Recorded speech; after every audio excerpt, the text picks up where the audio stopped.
最近这几档两化正紧张，中共的军机定定来乱，华人的政绩嘛直接起降，所以在地民众必须要领受航空测验。国防部嘛专工来制定测验补助的办法，伫测验风地区内底民众拢会当领到600块的补助。一寡瓦近风地区的民众是认为讲测验对因冇影响，要求认定的范围应该要重新检讨。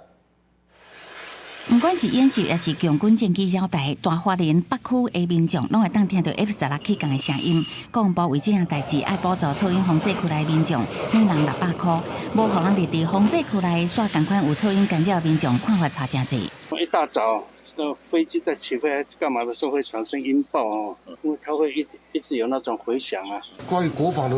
安全上方面，我们是可以忍受这些噪音的。对这补助的费用其实可有可无啦。有议员指出，目前噪音防制区内是以全力行政范围为设，这种方法真无准。像我市区一寡所在明明拢伫航道下骹，嘛有噪音干扰，却因为认定办法采用行政区为设，无补助。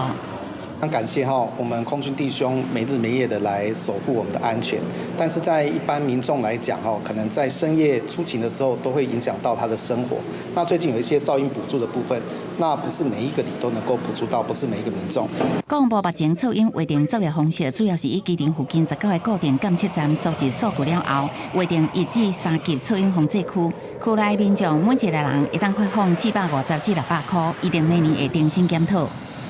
在我们的等噪音线图的划分是每2年会检讨一次。我们因为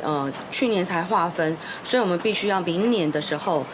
才收集到的资料，明年再来做修正。环保局讲，目前噪音防制区主要是伫花莲市吉兰乡新城、秀林地区拢总33个村里，为了保障民众的权益，今年采用现金补助，较袂有建物合法认定的问题。